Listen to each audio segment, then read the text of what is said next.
Using a teleprompter and not looking like you're using a teleprompter, coming across totally natural, is actually, believe it or not, pretty easy if you forget what you think you know about using a teleprompter. To get it right and look natural, you use what I call the invisible teleprompter. Now, of course, yes, you're still using a teleprompter, so it's not actually invisible, at least not to you. But to your audience, they've got absolutely no idea you're reading a script from a teleprompter. Sneaky. Now, as strange as it seems, to pull this off, you're going to need a floor mat like this, and also a mouse. This changes the game, and more on that later. But first, let's start from the top, the teleprompter. Actually, this is the least most important part of the whole thing. Pretty much any teleprompter will do. Frankly, I prefer the ones that take the iPad. It just makes it so much more easy. The ones that just use the phone, a little bit on the small side. In fact, Glide Gear make one, and it's actually pretty good. Does the job. Well made. Takes pretty much any camera. I mean, after all, a teleprompter is just a case that holds a piece of one-way reflective glass. It's actually called beam splitter glass if you're interested. And as a point, when it comes to knowing what budget gear like cameras, mics, lenses, teleprompters, which ones give professional results, I've made it easy. I've created a free gear guide. Contains everything you need to know when it comes to buying the right equipment to look good on video. I'll put a link below so you can download it if you like. Anyway, back to the teleprompter. When you mount your teleprompter, here's a tip. You want to be looking right down the lens, at the center of the screen. You're going to, and this is one of those big things, you're going to only be reading that text that is directly over the lens. What you don't want to do, you don't want to be scanning up and down and having your eyes moving left to right. Well, because, you'll look odd. And there's a way to do this that forces you to only read the text that's dead center. But before we get to that, I want to actually talk about teleprompter software. Teleprompter software. This is where it starts to matter because we need total control over a few features that are going to allow us to pull this off without anybody knowing that we're reading a script. Now, the software I use, and I've been using it for years, would you believe it's called Teleprompter by Pavonine Software? And I'll put a link below.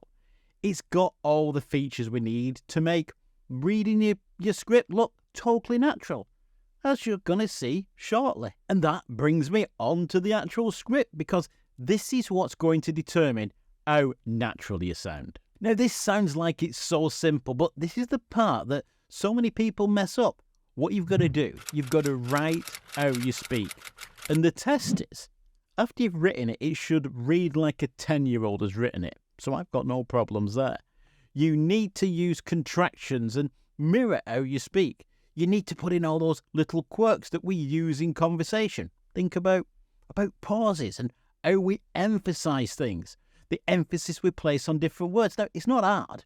It's just a little different to how you normally write. And as you're writing your script, and this is going to save you a big headache later, only have about 5 words per line.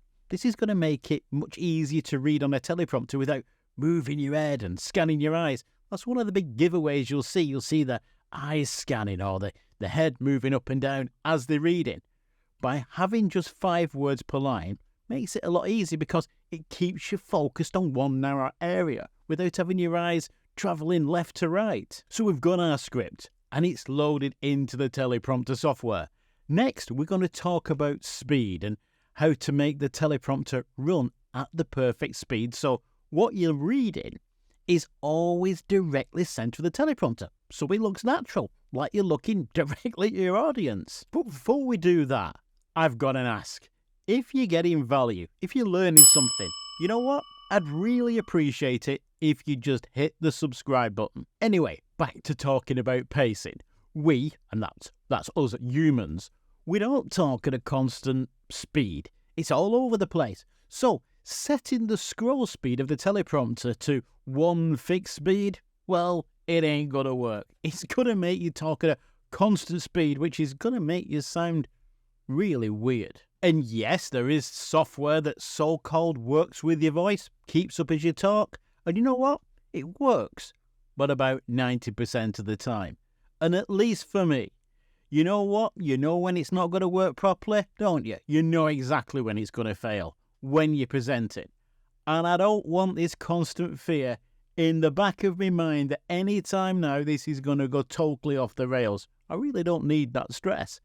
I want to be in total control. We need a more fluid way to control the speed, a way that doesn't go wrong. And this is where we come to the mat and the mouse. And here's how we do it. We write our script having no more than 5 words per line.